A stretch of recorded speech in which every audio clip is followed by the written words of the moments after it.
ಎಸ್.ಎನ್.ಆರ್ academy ಶಾಲೆ ward number 2 ಆಶ್ರಯ ಬಡಾವಣೆ Chintamani.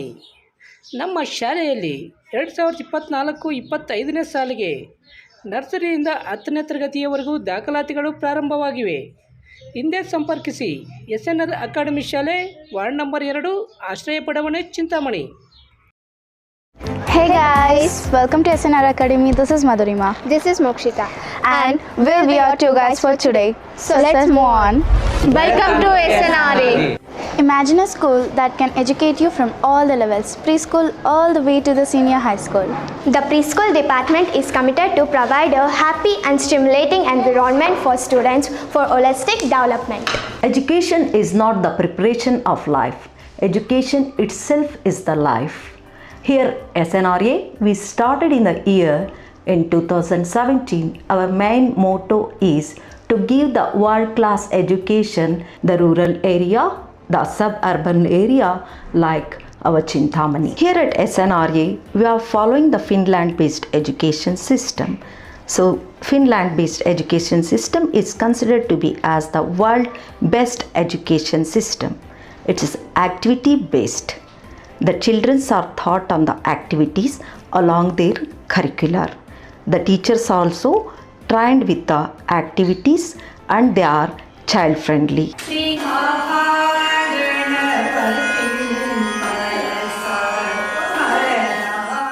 Here we are creating the stress-free environment for the children.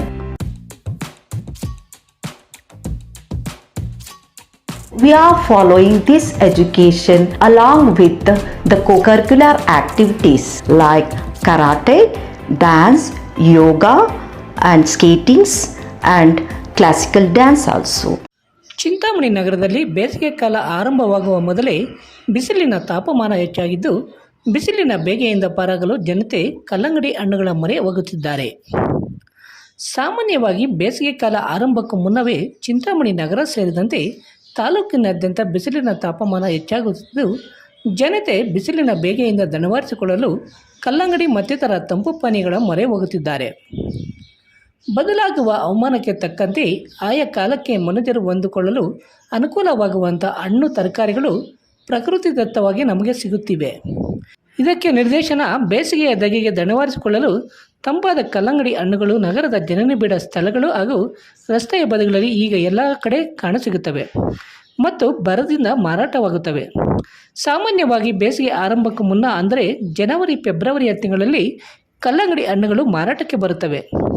ಕಲ್ಲಂಗಡಿ ಹಣ್ಣು ತಂಪಾದ ಹಣ್ಣಾಗಿರುವುದರಿಂದ ಉರಿಯುವ ಬಿಸಿಲಿನಲ್ಲಿ ಕಲ್ಲಂಗಡಿ ಹಣ್ಣನ್ನು ತಿಂದರೆ ಮನಸ್ಸು ಶಾಂತಿಯುತವಾಗುವುದರಿಂದ ಎಲ್ಲಿ ನೋಡಿದರೂ ಕಲ್ಲಂಗಡಿ ಅಂಗಡಿಗಳ ಮುಂದೆ ಜನಸಂದಣಿಯೇ ಇರುತ್ತದೆ. ಇನ್ನು ಬೇಸಿಗೆ ಕಾಲಕ್ಕೆಂದೇ ಜನರಿಗೆ ಮೊದಲಿನಿಂದಲೂ ಹತ್ತಿರವಾದ ನೈಸರ್ಗಿಕ ಮತ್ತು ಉತ್ತಮ ಆರೋಗ್ಯವನ್ನು ನೀಡುವುದು ಕಲ್ಲಂಗಡಿ ಹಣ್ಣು ಎನ್ನುತ್ತಾರೆ ಕಲ್ಲಂಗಡಿ ಪ್ರಿಯರು. ಜನವರಿಯಲ್ಲಿ ಮಾರುಕಟ್ಟೆಗೆ ಬರುವ ಕಲ್ಲಂಗಡಿ ಹಣ್ಣುಗಳು 3-4 ತಿಂಗಳು ಮಾತ್ರ ಸಾರ್ವಜನಿಕರಿಗೆ ಲಭ್ಯವಾಗಲಿದ್ದು, ಕಳೆದ ಬಾರಿಗಿಂತ ಈ ವರ್ಷ ಕಲ್ಲಂಗಡಿ ಹಣ್ಣಿನ ದರ ಹೆಚ್ಚಾಗಿದ್ದು 1 ಕೆಜಿಗೆ 30 ರೂನಂತೆ ಹಾಗೂ 1 ಪೀಸ್ 20 ರೂನಂತೆ ಮಾರಾಟವಾಗುತ್ತಿವೆ.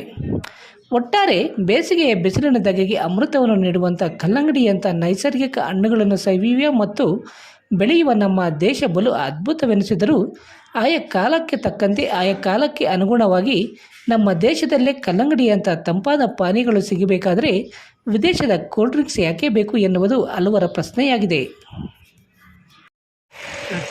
ಕಲ್ಲಂಗಡಿಯನ್ನು ಯಾಕೆ ತಿಂತಾ ಇದ್ದೀವಿ ಅಂದರೆ ಜಾಸ್ತಿ ಆಗಿತ್ತು, ಅಂದರೆ ಓಡಾಡೋಕ್ಕಾಗ್ತಿಲ್ಲ, ಅದಕ್ಕೆ ತಂಪು ಮಾಡ್ಕೊಳ್ಳೋದಕ್ಕೋಸ್ಕರ ನಾವು ಕಲ್ಲಂಗಡಿಯನ್ನು ತಿಂತಾ ಇದ್ದೀವಿ. ನೀವು ತಿನ್ನೇ ತಂಪಾಗ್ತೀರಾ?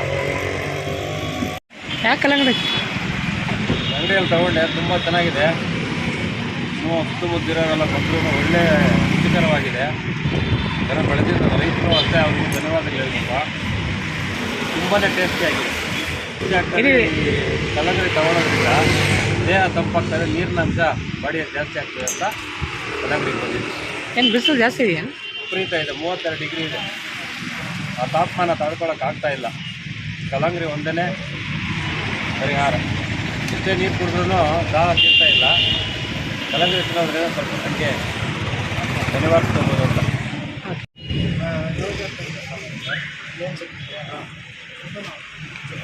ಅವಿಭಾಜಿತ ಜಿಲ್ಲೆಯಾದ ನಮ್ಮ ಚಿಕ್ಕಬಳ್ಳಾಪುರ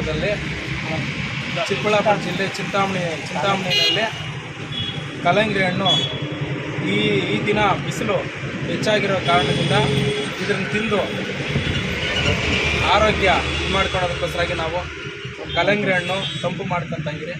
ಈ ಚಿಂತಾಮಣಿನಲ್ಲಿ ಜಾಸ್ತಿ ತುಂಬ ಬಿಸಿಲು ಜಾಸ್ತಿ ಆಗಿರೋದ್ರಿಂದ ಎಲ್ಲಿ ನೋಡಿದ್ರೂ ಬಿಸಿಲು ಜಾಸ್ತಿ ಆಗಿರೋದು, ಅದರಲ್ಲಿ ಮಳೆ ಇಲ್ಲದ ಕಾರಣದಿಂದ ಈ ಥರ ಇದಾಗಿರೋದಕ್ಕೆ ಇದೊಂದು ತಿಂದು ತಂಪು ಮಾಡ್ಕೊತಾ ಇದ್ದಾರೆ.